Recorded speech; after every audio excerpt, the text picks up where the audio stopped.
Ninth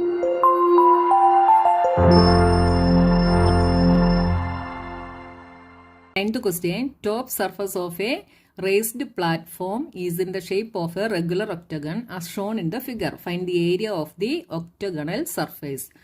അപ്പോൾ ഈ ഫിഗറിൽ തന്നേക്കുന്നത് ഇവിടെ നോക്കിയേ, ഇതൊരു ഒക്ടഗൺ ആണ് അല്ലേ. ഒക്ടഗൺ എന്ന് വെച്ചാൽ എന്താണ്? 8 സൈഡ്സ് ഉള്ള പോളിഗണിനെയാണ് നമ്മൾ ഒക്ടഗൺ എന്ന് പറയുന്നത്. ഇവിടെ നമുക്ക് ഇതിനെ ഇങ്ങനെ ഡിവൈഡ് ചെയ്തിട്ടുണ്ട് അല്ലേ. ഡിവൈഡ് ചെയ്ത് ഇത് ഏതൊക്കെ ഷേപ്പായപ്പം ഈ ഒരു ഷേപ്പ് ട്രപ്പേസിയത്തിന്റെ ഷേപ്പായി. ഇനി നോക്കിയേ, നമുക്കിതിന്റെ ഏരിയ കണ്ടുപിടിക്കണമെങ്കിൽ നമ്മൾ ഇതിനെ 4 സൈഡ്സിൽ കൂടുതലുള്ള പോളിഗൺ തന്നു കഴിഞ്ഞാൽ അതിന്റെ ഏരിയ കണ്ടുപിടിക്കണമെങ്കിൽ എന്ത് ചെയ്യണമെന്നാണ് നമ്മൾ കഴിഞ്ഞ ക്ലാസ്സുകളിൽ പഠിച്ചത്? അതിനെ നമ്മൾ ഓരോന്നായിട്ട് ഡിവൈഡ് ചെയ്യണം അല്ലേ. അപ്പൊ ഇവിടെ ഇങ്ങനെ ഒരു ഡയഗണൽ വരച്ചപ്പോൾ ഇതെന്തായി? ഇതൊരു ട്രപ്പേസിയമായി. ഇനി നോക്കിയേ, നമുക്ക് ഇവിടെയും കൂടി ഒരു ഡയഗണൽ വരച്ചാൽ ഇത് റെക്റ്റാങ്കിളായി, ഇതും ഒരു ട്രപ്പേസിയമായി ഇല്ലേ.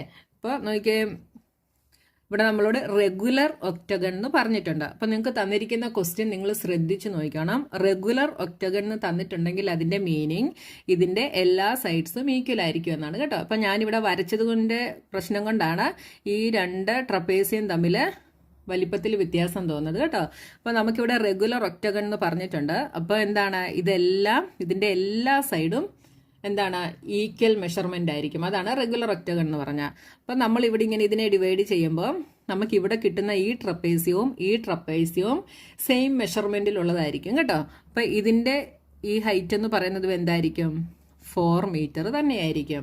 അപ്പൊ നമുക്കൊരു റെക്റ്റാങ്കിളും കിട്ടി, 2 ട്രപ്പേസിയവും കിട്ടി.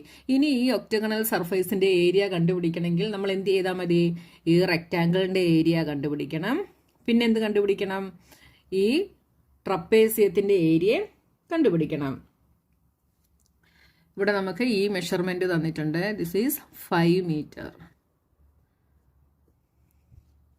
അപ്പോൾ നോക്കിയേ, ഈ റെക്റ്റാങ്കിളിന്റെ ലെങ്തും ബ്രെഡ്ത്തും നമുക്ക് തന്നിട്ടുണ്ട്. ഇത് 5 ആണെങ്കിൽ ഈ എല്ലാ സൈഡും എന്തായിരിക്കും? 5 ആയിരിക്കും. റെഗുലർ ഒക്ടഗൺ ആയതുകൊണ്ട് ഇതെല്ലാ സൈഡും ഇതിന്റെ 5 മീറ്റർ ആയിരിക്കും. അപ്പൊ നോക്കിയേ, ഇത് നമുക്ക് എങ്ങനെ കണ്ടുപിടിക്കാം?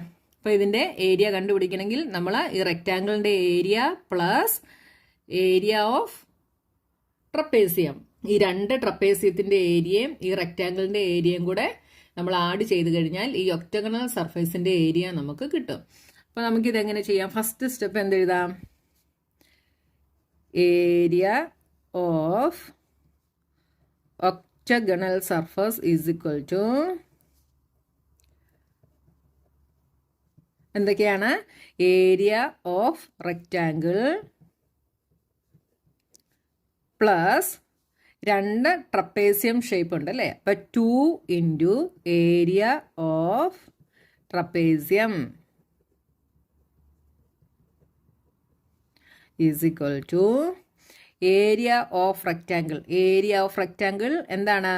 Length into breadth. അത് ഇക്വേഷൻ ഞാനിവിടെ ഒന്ന് എഴുതാം. Length into breadth plus 2 into area of trapezium is height into a plus b by 2. അതായത് sum of parallel sides divided by 2. ഇതാണ് ഇക്വേഷൻ. ഇനി നമ്മൾ വാല്യൂസ് എല്ലാം ഇതിൽ സബ്സ്റ്റിറ്റ്യൂട്ട് ചെയ്യുന്നു.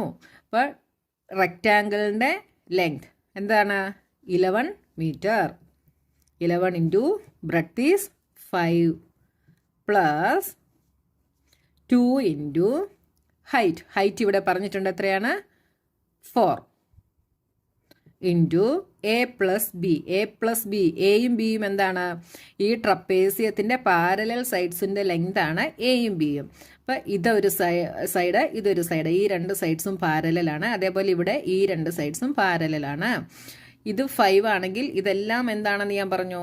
5 മീറ്റർ ആണെന്ന് പറഞ്ഞു, റെഗുലർ ഒക്ടഗൺ ആയതുകൊണ്ട്. അപ്പോൾ ഇത് നമുക്ക് 5 എന്ന് കിട്ടി. ഇതും 5 മീറ്റർ ആണ് കേട്ടോ. ഇനി നോക്കിയേ, ഈ റെക്റ്റാങ്കിളിന്റെ ഈ ലെങ്ത് ആണ് ഇതിന്റെ ഒരു സൈഡ്. അപ്പോൾ ഇതെന്താണ്? 11 മീറ്റർ. അപ്പോൾ എ നമുക്ക് 11 plus B is 5/2 is equal to 11 into 5 is 55 plus ഇവിടെ നോക്കിയേ, ഈ 2ഉം 2ഉം കൂടെ നമുക്ക് കട്ട് ചെയ്യാം. ബാക്കി എന്തുണ്ട്?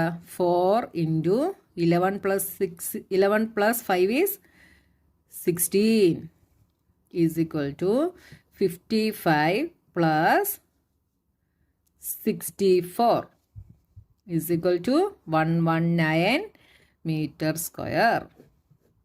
അപ്പോൾ ഈ ഒക്ടഗണൽ സർഫേസിൻ്റെ ഏരിയ എന്ന് പറയുന്നത് എന്താണ്? 119 meter square.